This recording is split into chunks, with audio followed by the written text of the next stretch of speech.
Hello, everyone. Welcome back to Inside Arsenal for the second time today. You can see I'm joined by James Benge, which means it is Inside Arsenal extra time. A little bit later than usual this week. Don't often sit down and record it on a Friday, do we, mate? But yeah, good to see you. Hope all is well. You had a decent week? Yeah, it's been all right. It's been fairly hectic. How was Milan? It was very nice. My first time going to Milan. Result obviously was crap and annoying, but the actual trip was really good. And it was kind of a bucket list type thing ticked off for me. I was determined if we got one of the two Milan clubs this season, I was going to go because I hadn't been to San Siro yet. And obviously, But they're never going to knock the thing down. Well, there's always talk that they're going to do it eventually, that they are going to come to agreement and they are going to do it. And I thought to myself, I'm just going to go this season if Arsenal get them. And they did. It was great. I am more of an AC Milan boy than an Inter Milan boy, so it would have been perfect if Arsenal were playing AC rather than Inter. It's age thing, isn't it? Because I'm more Inter, because I'm sort of late 90s Ronaldo, 1+8 Ivan Zamorano, all that stuff is my. See, I was Van Basten, George Weah, and all that, and it was just And I've it's the only club shirt I've ever owned apart from Arsenal is AC Milan. I've had about 4 of them. And so yeah, it was great. And the San Siro is unbelievable. I don't know why they would knock it down, honestly, because it still looks so. It's just so different, and it still looks fresh. It doesn't look old and outdated. And yeah, and it generally because everything's so flat there, and then there's just this monster estate. It looks so big and so imposing from outside. Like literally, someone has dumped a spaceship in the middle of this flat part of land, and yeah, it's just everything's so big. The stairwells, the iconic stairwells, the girders on the roof, everything's so big. And it's just it stood up to the test of time so well. It's an unbelievable stadium to walk up. And it must be so imposing and daunting to play in as well as a player, I think. And so, yeah, no, it was a good trip. The result, obviously, it's 3 in a row now. My last 3 European trips following Arsenal, I've lost 1-0, haven't scored a goal. Lost 1-0, probably about 4 shots in those 3 games combined as well. Yeah, exactly. I'm not going to Lisbon and I'm not going to Girona either. So hopefully the curse will be lifted and Arsenal will actually score a goal in the next two away games. What did you make of it, the match? I mean, I think like everyone said, it was a lot better than the very low standards Arsenal have set for themselves of late. The crossing worries me a lot. 46 crosses, the most, other than the Bournemouth game, I think the most of Mikel Arteta's tenure. And I don't think that's getting fixed. It almost feels like now that Odegaard's close to coming back, Arsenal players and even to an extent Mikel Arteta have sort of pretty much given up on trying to work out a really coherent way of building their attacks. They're just like, right, crosses, and we'll wait until Odegaard gets back. That really is and that's my worry. And it's my worry. Did you say other than the Bournemouth game?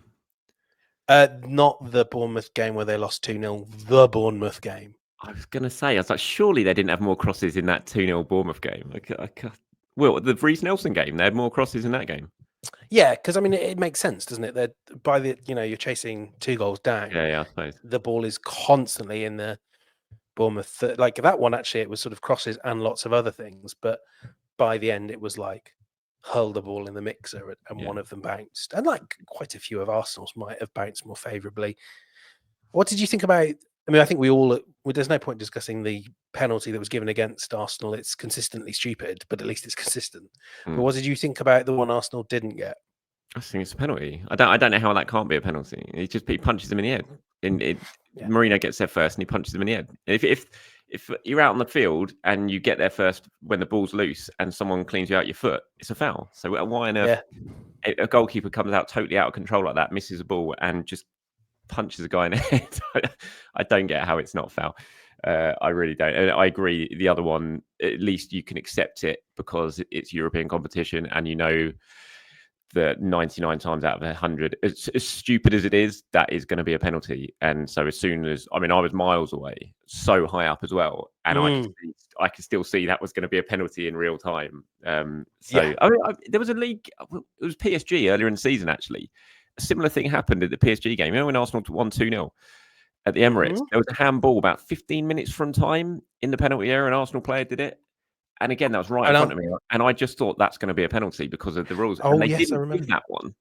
They didn't give that one. I was really, really surprised about it. But more often than not in Europe, it is just a given, isn't it? Yeah. It's totally daft. Yeah. Right. Well, look, Mikel's been speaking. We're going to talk about Edu quite a lot in this show. I thought that'd be an interesting thing for me and you to sit down and discuss. But we'll just go over because Mikel's just been speaking at his press conference ahead of this weekend's game against Chelsea. Big game, of course, on the back of successive defeats for Arsenal. So we'll run through what he's had to say just in terms of the team news. Obviously, Declan Rice has got this fractured toe, this broken toe. And he was asked about it, and Mikel said, I have to be very vague on that one because there's no clarity whether he's going to be fit or not for the weekend. What I can say is that he hasn't trained yet, and it's not clear whether he's going to be available or not. On Odegaard, he said, everybody that is in the squad is going to be fit and available to start. So then it becomes a decision about whether it's too early or it's the right moment for him to make that step. On Marino and Havertz, obviously Havertz went off with that nasty head injury at the end of the Inter game after the clash of heads, and Marino went off at half time when he wasn't feeling very good, and I'm sure getting smacked in the head by Jan Sommer didn't help with that. He said Kai had quite a nasty cut and he couldn't continue. We had to take him off with Mikel since the day before the Inter game. He wasn't feeling great and we decided to stop him at half time. So there's no real updates there in terms of his responses. I mean, I imagine Havertz is going to be fine. He'll get stitched up if he has to wear something protective. Yeah. So then probably it'll open up because he's going to have so many headed jewels. Yes, potentially so. I imagine Marino will be fine as well. He looked off, Marino, big time. I know he's struggling at the moment anyway, but I mean, the ball was bouncing off him. You could see there was something not right in that first half. And like I said, getting hit by Jan Sommer probably didn't help with that, but I wasn't surprised at all to see him replaced at half time. I'd be surprised if Odegaard starts. I mean, literally 5 minutes, and it was he only came on against Inter because Havertz got injured. It was like quick, throw someone on because Havertz has got to go off because he's got this cut. So I can't imagine he's going to be in contention to start. I'd be stunned. What do you make about Declan Rice and this fractured toe and the thinking that he's determined to play for Arsenal in this game, but not just for Arsenal, for England in the international break with this broken toe? Are you surprised? I just can't get my head around it. Well, I've never fractured a toe before. Every other, but you talk to people that fractured anything other than their big toe, and it's pretty livable. It might be painful, but playing Premier League and international football. But they'll get but I mean, it's livable if you've just done it. Arsenal, if they need to, will, I'm certain, fire anything that he needs in that toe to dull the pain for 90 minutes. Get on with it. Get him on the pitch. And I am certain, knowing people that know Declan Rice, I am certain his view is that he wants to play for England. I understand that. I wonder if on the 85th minute, if the game is won, it may be that Declan Rice goes down holding his toe, going, and Arsenal do that thing that they supposedly never do, but actually do fairly often, and just sort of easing him out of international duty. With you on Odegaard as well. I don't know if Mikel Arteta's quite got to the state. You sort of got to balance the Mikel Arteta's ruthless desire to win every game, and he'll play Bukayo Saka against Bolton in the League Cup if he thinks it'll help him win, versus Mikel Arteta's great joy that he takes in keeping other managers guessing. And I do half wonder if Odegaard could have played a lot more against Inter, and then they'll think, okay, and 3 training sessions after that, and we can start him and get an hour out of him. That's my wild speculation. I'm pretty certain you're right. But I say this on the pod every week, don't I? I have got to the stage with Mikel Arteta and team news updates of the people in the village of the boy who cried wolf. Yeah. Not only do I not believe him, I actively disbelieve him. So thing is, I watched for that Odegaard. reason, I think he's going to miss. I watched Odegaard in the warm-ups and the half-time warm-ups at this San Siro. And in the warm-up before the game, the subs all get together. The team are doing the thing, but the subs are all together. He wasn't even with the subs. He was working one-on-one with Sam Wilson before the game. And he did it at half-time as well. He was with Sam Wilson before. And it just didn't feel like a normal substitute warm-up. It felt more like a bit of a fitness program type thing, if you see what I mean. It just made me think he's not going to play this game. He's just come for the travel and work on his fitness a little bit and then go back. I don't think he's right. I'd be really, really surprised. it was interesting at press conference. There's quite a few questions about Odegaard and the sort of pressure he's under to come in and solve all the issues. Of course, Arsenal can't score, they can't create. Martin Odegaard's going to come back. That's fine. The world is a good place again, and Arsenal are going to be great again. And he was asked about that and the pressure that Martin's over, and he said, "Look, we are demanding, but it's not very realistic. It's about the collective, every player taking ownership with what we have to do in attack and doing it better and more consistently. But certainly having a player like Martin helps because he's shown how important he's been for the last 3 or 4 years." And there was another response. Seeing if I can find it now. Was to I think it was James Ollie asked the question. I can't find it now, which is annoying. But again, he just said, "Look, it's not really very realistic to think he's coming in and going to solve absolutely everything." And it's not. It is unrealistic, isn't it? I mean, it's just it's too simplistic to think Odegaard's back. Arsenal are suddenly going to be the team that they were in the second half last season again, like that. But it might force Arsenal to get into a shape, that Oh, allows it's them going to to help. solve a bit more.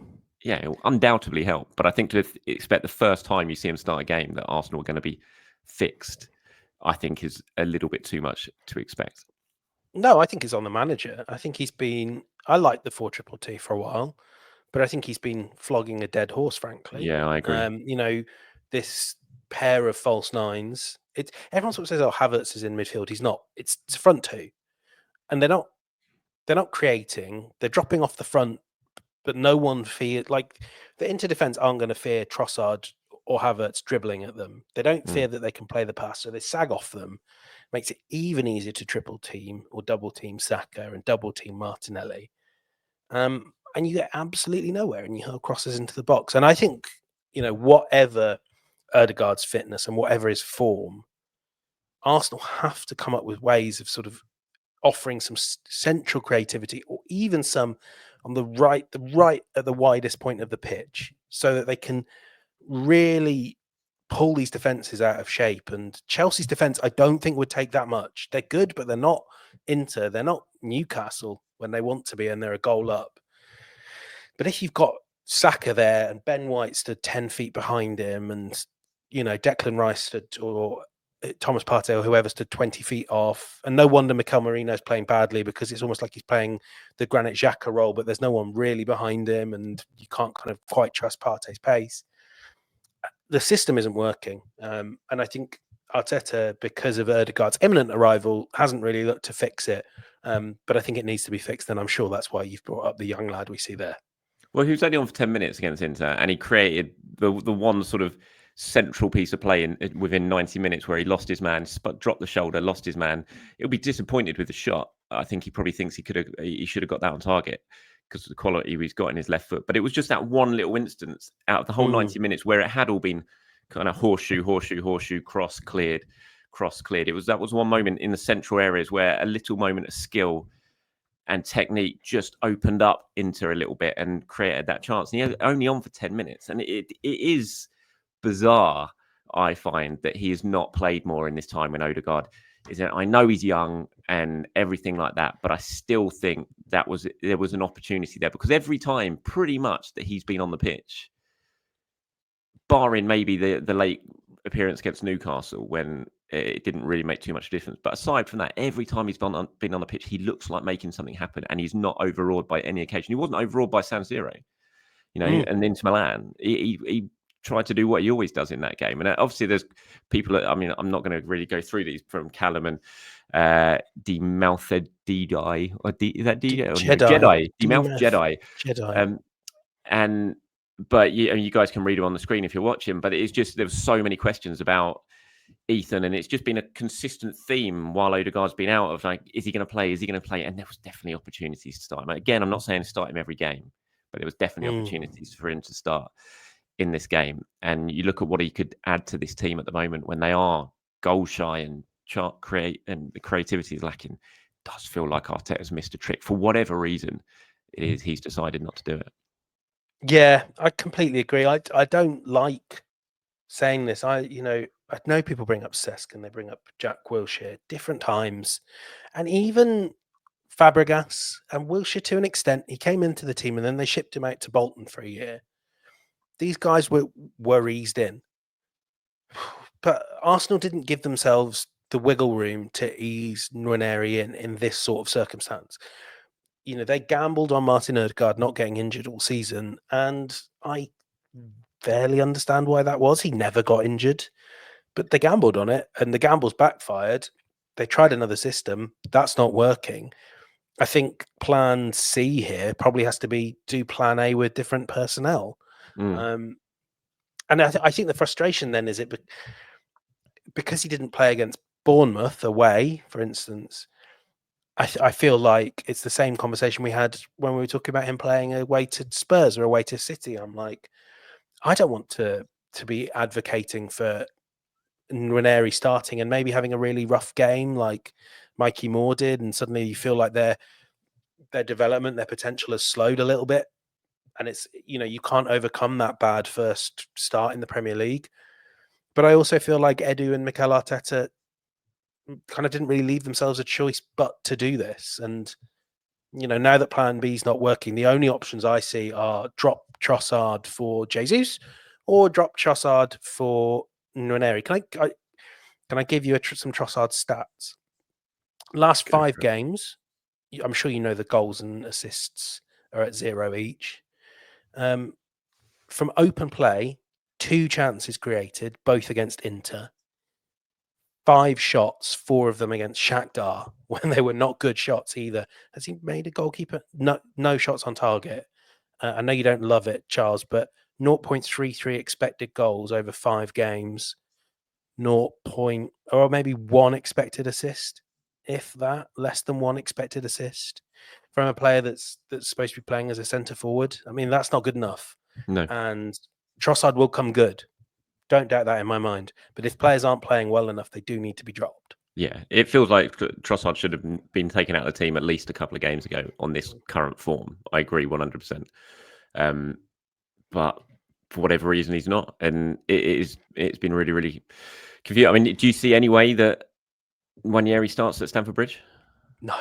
I mean, obviously, we have to wait and see if Mourinho's fit, if Rice is fit, and what Mikel's going to do in that midfield. But based on our assumptions, no. No, I can't see it.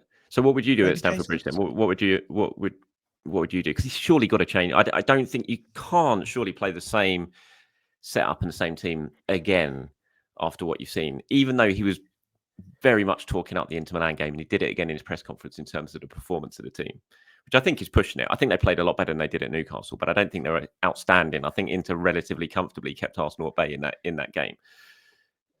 So do you think he'll change it? And if not, what would you do? What would your team be? Yeah, assuming full fitness, I think Rice and Marino, and maybe Rice and Partey in midfield. So the only change becomes Rice comes in for Marino. I think that's what I think he will do. I would bring Rice in for Marino, and you know what? Because I think he looks good when he comes off the bench at the moment, and because I'm also very conscious of the fact that I think from an emotional perspective, Arsenal need to worry about not emotionally losing this player who they're going to need. I would start Gabriel Jesus, and I'd have him in Trossard's position. Like when Jesus was the solution and the guy who changed Arsenal's world, everything was about him drifting into that left pocket with Martinelli, creating there, giving Martinelli someone to work with. And God, he did not have anyone to work with on Wednesday night, did he? And then you sort of have those 2 pods, and Havertz has to be a bit more central, but White can work with Saka. So yeah, Jesus and Rice in. What about you?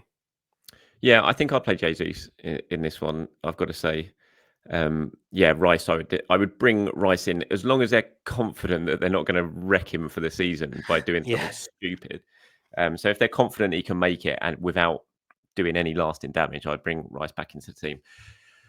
I'd play Ethan. I would get Ethan in that team. I just think they need to really change things up. I just don't see how they expect anything different at the moment. The way everyone's playing, like Trossard can't start this game at the weekend. He can't. He shouldn't start this game at the weekend. So whether that be bringing Ethan in and playing him in a hole, or playing Jesus out on the left, he needs to do something like that. I don't think he will.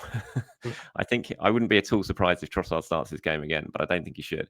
So yeah, I would go I would go Partey and Rice in midfield. I wouldn't be playing Marino. I'd go Partey, Rice. So I'd probably go back to a 4-3-3 almost, and I'd have Partey, and then I'd have Rice and Nwaneri, I think. Mm. And then I would Saka, Kai. I'd be tempted by Jesus, but no, I don't know. Now I'm talking myself out of it. Maybe sticking with Martinelli on that left-hand side. Mm. I would play Ethan. I really think Ethan needs to play in this game, just because they need something in the central areas. Otherwise, we're going to see the same thing. They'll just get funneled out to the wings again, time after time, and Chelsea will be so comfortable in that central area. And I think they'll really suffer as a result. So I'd be playing Ethan in this game. I'd find a way to get him in the team. I couldn't argue with it. I certainly won't be complaining. I still would like to see Jesus in this system, but I hate the system as well. So it just feels like you can't get everything you want from this Arsenal team right now. Are you going? Oh yeah. I got rejected. Oh, No it's pass. quite a small press box. It is small. It's not the first You've got to be time. making those regular trips. I go to Chelsea against Barrow, and therefore Chelsea are like, come on. I don't want to go to Chelsea against Barrow, mate. I got no interest in that. And, mate, you get to see some incredible people in Chelsea's B team. You know, Christopher and Nkunku and Joao Felix up against FC biblical character. It's worth it. I honestly didn't even know FC Noah existed until yesterday. 8-0. Yeah, so I'm not going. I'm not going. Rejected. Second time Chelsea have knocked back goal in the last. I think since I've been covering them, probably that's the second time about 6 years that we haven't got in. So I shall be watching it from my father's living room. Right. Some fairly big news came out of Arsenal at the start of this week, obviously, in the news that Edu had left his role as sporting director. The story was broken. Sammy obviously broke the story on Monday morning. Then by Monday evening, confirmation had come through that Edu had resigned and was leaving Arsenal. First of all, before we really get into what happens next, what were your immediate thoughts when this happened on Monday? Yeah, it's a very strange thing. Were you surprised? Yeah, well, it's a challenge when you sort of think about your surprise, and I think my kind of experience reflects Arsenal's, where I didn't think Edu would be around much longer, but I also didn't I didn't have this Monday in November pegged as like Edu goes, and sort of talking to people in the aftermath that knew this situation really, really well. The impression I got was they thought after Vinay left, they expected him to stay for somewhere between a year or two. They knew he would have, it was very memorably described, wasn't it, as itchy feet. And they knew he would sort of want to progress in his career, but he understood Arsenal. And not to criticize anyone that takes a better job that will pay them twice as much money. I think he understood what a challenge it would be if he left right after Vinay left. So yeah, I was pretty surprised on the timing. Can we also say credit to Sammy on this, because I know for a fact that the resignation dropped on Arsenal desks on Monday at 9 o'clock-ish. It dropped first thing on Monday. Sammy had it immediately. It's top reporting, and Arsenal was scrambling all day. I think it's fair. I don't mean that in a critical way, but this wasn't something that they were ready for, and frankly, neither was I. It was not an optimal day for it to happen. No, top draw stuff from Sammy, but he's one of the best in the business, no doubt about that. And yeah, it was a surprise. There had been murmurings of it. I remember Bruno, who I used to work with at Goal, Bruno Andrade, he wrote the story about 2 months ago that Marinakis was trying to get Edu. So there had been, murmurings going on that it was happening, but it really did come out of the blue. Obviously, he was at the St James's Park on Saturday at the game in the director's box, and then this has all happened very, very quickly. He came in on Tuesday before the team flew out to Milan, and he was in the changing room with Mikel, with Tim, Lewis, Richard Garlick, and he went around saying his goodbyes to the players. He's going to be working a 6-month notice period now. Well, say working. But I presume he won't be working 6 months. He's not going to be working. He's got a notice period of 6 months now, but and they won't let him out. He's not going to be around the training ground. We're not going to see him. We won't see Edu again at Arsenal or in the stadium or at the training ground. He's basically going to be mending his garden for 6 months. It's a lot of barbecues. before he can start. He is going to be the true. I mean, he's already the barbecue master, of course, but by the end of this 6 months, he's going to be cooking up an absolute storm, which makes Chicken sense. I mean, Marinakis. 6 months notice period.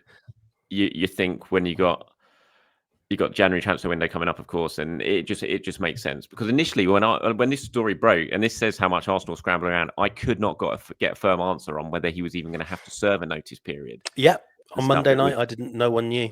Yeah, no, and the impression I got initially was that some people thinking he probably wasn't. He was going to be allowed to just go, but then obviously now that I know for a fact that he is now doing that. So obviously the process now is where do Arsenal go from this? Sporting director is a hugely important figure at the club, especially Edu was a massive character at the club, 100%. And we know Mikel is taking on a lot of power at Arsenal and is a central figure to it, but he needs a sporting director, and they are definitely going to appoint a sporting director. That process is starting now.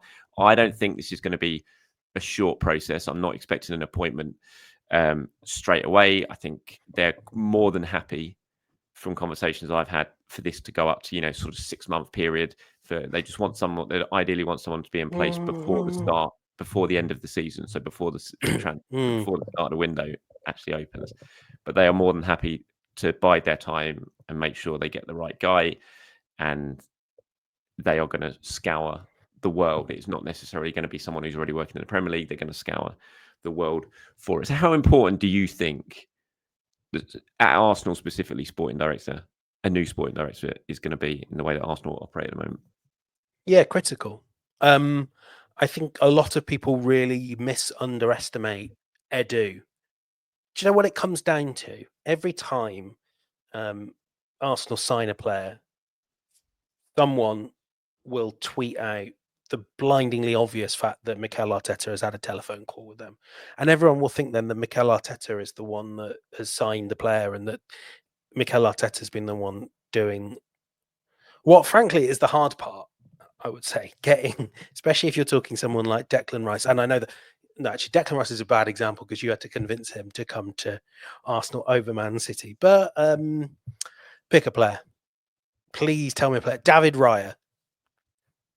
It doesn't take much to sort of sell David Raya on moving from Brentford to Arsenal. And, without diving too much into specifics, what needs to be done is you need to negotiate a really good deal that suits Arsenal, that also keeps a good energy between Arsenal and Brentford, keeps them collaborative. Same with Arsenal and West Ham. And I know that one got a bit vituperative towards the end, but actually on the final few hours, people were saying, look, we don't want to lose him, but it's a really good deal for us. And it's a good deal for Arsenal. And you would be shocked the number of times you have conversations with selling clubs and they'll say something like, good deal for us, good deal for Arsenal. Edu has been an excellent negotiator. And I've spoken to people at Arsenal who are really happy with his negotiation. I've spoken to people who've negotiated with Arsenal, with agents. They all tell you, you feel like you're having a really friendly conversation with him until he somehow comes out with exactly what he wants. And Arsenal, for the most part, haven't really overpaid for players. Hard to argue often at all. And when they have, it's been vindicated. I think he's done a really good job. And that side of it doesn't get much excitement. Interesting what you're saying about scouring Europe. Because when you sort of go back to what they were looking for with Emery, and I think it is important to find someone that either knows Arteta or knows the club. Because a lot of understanding the direction this club needs to go means you have to understand the club, or at the very least, how Mikel Arteta wants to play football. And I think that's what made Edu really, really good at his job.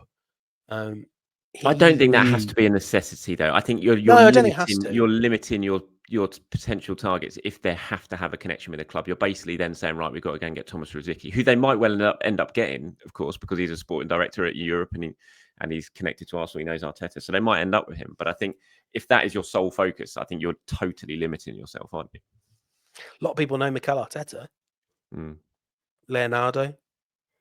But yeah, I mean, the hard thing, I find sporting directors are still quite hard to assess. So Tim Steidten, that's a name I've already seen linked the West Ham guy, although apparently it's West Ham fearing they might lose Tim Steidten, who did some brilliant work at Bayer Leverkusen, but Bayer Leverkusen are a really well-run club. that kept doing brilliant recruitment after he left. And have you seen his recruitment at West Ham? It's really hard to know what makes a good sporting director.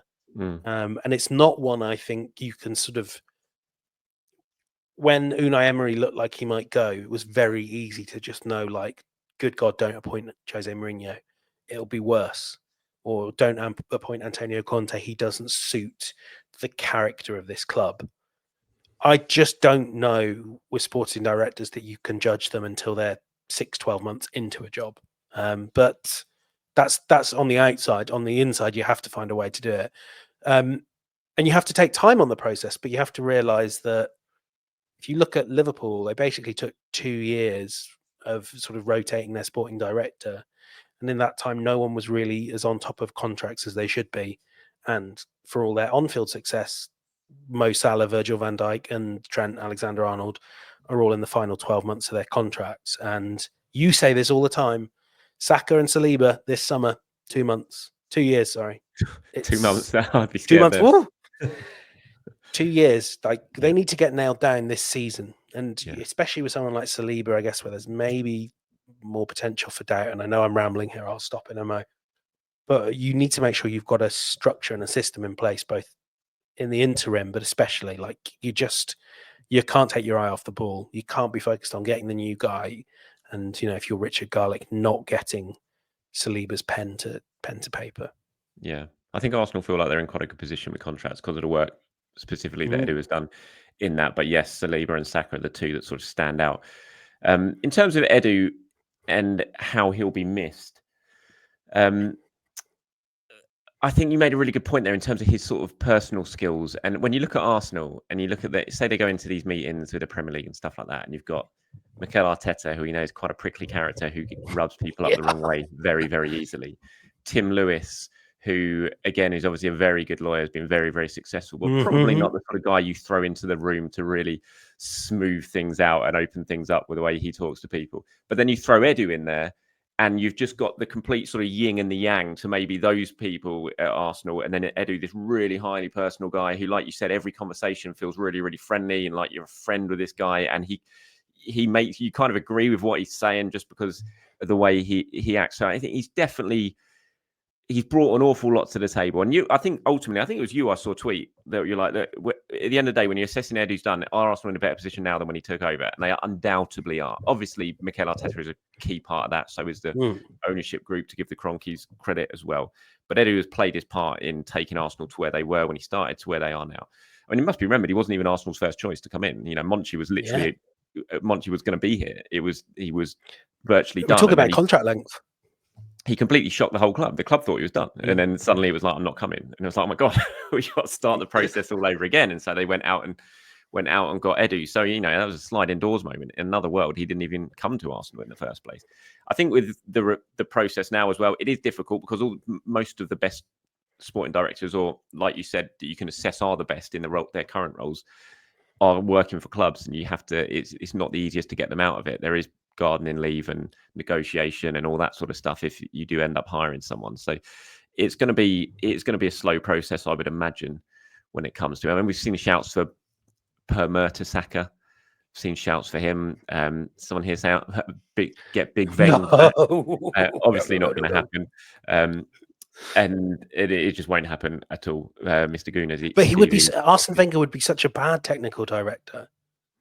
Interesting. I did that interview with Martin Keown last week, and there's part of the conversation he has at the end of his book with Arsene is kind of about this. You see in their transcript of the conversation, Martin saying, "I always thought you should have moved upstairs to the boardroom," and there is this sort of feeling, isn't there, that Arsene would have been great at that. But like you say, you're not quite sure that's the case, and I'm a bit on the fence about it as well. Yes, he's got the contacts. Yes, everyone wants to talk to him, but I'm not sure the sort of negotiating side of things would have been. It feels like you'd have just been going over and over again in negotiations if you had Arsene in charge. You know how every summer everyone was getting mad at Edu in sort of early June that a transfer hadn't been announced.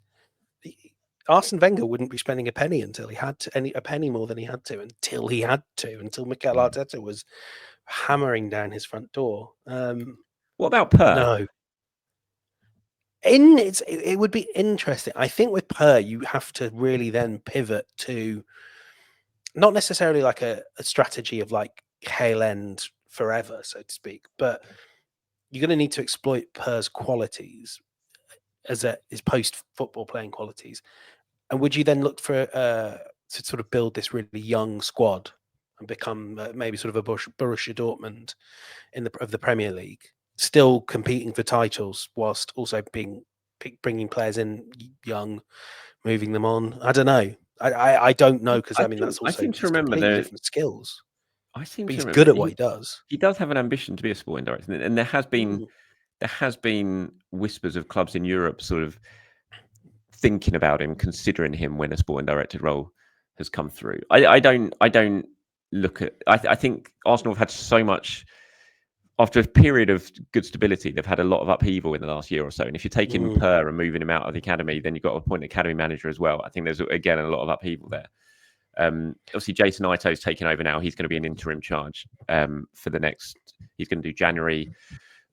Although January, I'm still not sitting here expecting loads to happen in January. Like Mikel, Tim, Lewis, Richard Garlick, they're all flying out. I imagine Jason Ito is going to be on that flight as well, flying out now to LA in this international break to meet with the Cronkies, which they always do in November, to plan for the summer window. So they'll go over their targets for the summer window and plan how they're going to attack the summer thing. This is something they always do in November. January will obviously come up in that conversation, and I'm sure that it's already been spoken about, but I still think January is going to be, as always, more of a reactive window than a proactive one. So if something happens, they will react to it. If an opportunity arises, they might react to it. But I still don't think, I'd be surprised if January is a big month for Arsenal in terms of the transfer window. I think they'll certainly look in towards the summer more than anything else. But Jason's a well thought of guy. I know very little about him, but I know what I do know of him and dealings with him is people think he's very good at his job. He's got quite a ruthless reputation as well for someone so young. He's been at the club for a fair while, but he's sort of maneuvered his way into that position very, very well. And he speaks obviously different languages as well. I think he's fluent in Portuguese and things like that. So, and he's worked very closely with Edu. He knows that new scouting department or technical department that Edu's built. He knows it probably better than anyone aside from Edu. I still get the feeling that maybe it's a little bit too early for him to get the top job, but maybe he throws his hat into the ring and goes for it as well. So, but I do think from certainly gauging opinion that Arsenal feel like they're in quite good hands for now with Jason, certainly for the next few months before the summer. Can I throw out some other names I'd like? Yeah. Phil Giles at Brentford. Very different background. Sort of came up through, I think he was worked in quantitative and analysis and all that with Matthew Benham's bookmakers before taking all the jobs at Brentford. And it would be a big step up to go from Brentford to Arsenal. But they don't miss on many transfers, do they, Brentford? And, it's got to work though, doesn't it? If that's a real heavily analytical thing, is that Mikel's so important to this, isn't he? I think that's what Mikel is going to have a say in whoever this is, and I think it's going to have to be someone who works very well with Mikel. And I don't, would that sort of real highly analytical, but I think that would go hand in hand with Mikel. I suppose Edu did move from scouting to analytics quite heavily when he rebuilt that scouting department, so potentially so. I mean, that's kind of why I quite like that idea. Also quite comfortable being the face of a club as well. Like, you do see him, making the statements and not necessarily giving press conferences and all that, but that's just not a requirement in English football. But I do think you need to sort of have someone with a working knowledge of the Premier League. I just think the way in which business is done in, for instance, Serie A, like you would sort of say, get me Inter's technical director, whose name I blanked on, but it's just such a different way of doing business, isn't it, compared to how you operate as a big budget team in the Premier League. And it doesn't necessarily work as well as we saw at Tottenham. So, I'd be looking at what Brighton are doing, what Brentford are doing, what Bournemouth are doing, and then maybe to an extent as well, someone senior at a City who is really well placed as well. See if you can get them. But the problem with them is you'll never get them out beyond their notice period. Yeah. Well, one of the guys, he went for United, didn't he? And they've just brought in Vayana as the new sporting director at the end of the season, haven't they? City. So yeah, Cheeky left, but he's retiring, I think. I mean, yeah, and I'd pick up the phone to him. Oh yeah, Tixie, of course. Yeah, go and get him on board. That'd be pretty handy. City, you'd love that. So yeah, we will see. We will see a lot of work to be done at Arsenal. It does feel weird, doesn't it? After so much stability, we think in the last year you've had Ben Napper went, even Jack went. I'm missing someone. Vinay, of course. Yeah, Vinay's gone. Ben Napper's gone. Jack in the under 18s has gone. Now Edu's gone as well. It's been a lot of change in the space of the last sort of 12 months or so after a period that was pretty stable before then. But you've got to react, haven't you? You've got to react and you've got to make good appointments, and I'm sure they will. Well, fingers crossed. No one was sort of hammering the door down for Arsenal staff 5 years ago because the club wasn't well run. Like if you